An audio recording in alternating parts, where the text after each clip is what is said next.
Hey everybody, how's it going? It is Murphy doing another Black Toys celebration post for Black History Month. Before we get started, I want to remind everybody to make sure that you like and subscribe to our channel, the Murphy Street Productions, and also make sure that you hit the bell so that when we have new posts, such as the one we're about to do, that you are informed. So, having said all that, my man CeeLo is going to be helping me today. Thank you so much for joining me, CeeLo. No problem. We are going to be talking about this Disney Infinity Nick Fury figure. Now, we just got done doing our podcast, the Murphy Street Podcast, and it was actually a full Marvel episode. CeeLo, what do you know about Nick Fury? He was never a black male figure that we've seen in... This is new. This is new age. This is the modern Nick Fury. And it's one of those things, like, I'm glad they made that adjustment because I think they found the perfect actor to portray Nick Fury. Absolutely. I can't think of what his personality or what his type was in the comic books, because honestly I didn't read too much comics with him in there. With his personality, I will say this, obviously Samuel L. Jackson is a very commanding performer.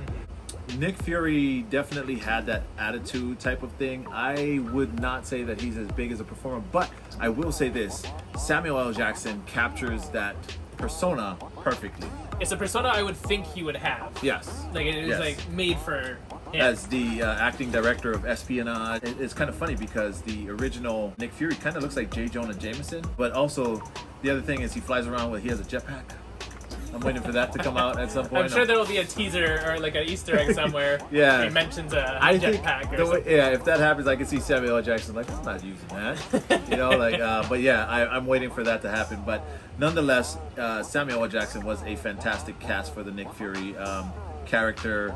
Definitely one that has found its way into the hearts very fondly of the Marvel fans and the Marvel Cinematic Universe. So now this is kind of a toy review, so I would like to get your grade on a scale of 1 to 10 of what you think of the accuracy, the look, and I guess just the coolness of this character. I haven't played the game, but if I was to imagine a Samuel L. Jackson video game character, this would be it. Yeah, that's the guy. I'd give it an A. A, okay, But 1 to 10. More specifically, a 10.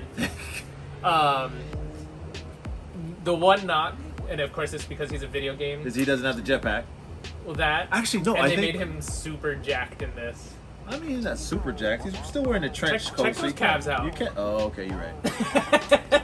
But I mean, this is pretty cool. Whatever face sculpt they use, I think was phenomenal. Samuel L. Jackson's not upset at all about the sculpt on that.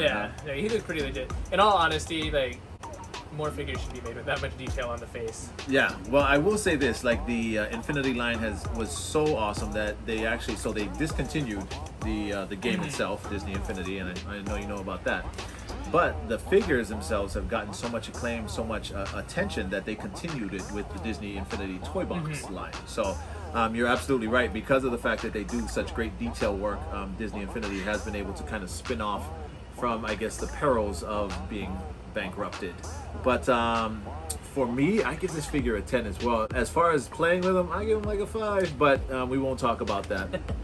The figure is a beautiful figure. Nick Fury, as you can see, he doesn't have very many power. He doesn't have superpowers. He doesn't have very much to go with him. But there are little discs that you can put underneath that, you know, if you wanted. And he does actually have a jetpack, I believe, in this game, that you can put the disc underneath for him to have his jetpack. So I give this figure a 10. I absolutely love it. I thought this was a dope figure and a must-have. And I thought he'd be a great one to talk about for Black Toy Celebration for Black History Month. Definitely, especially since it was a character who was like a white American star, and it.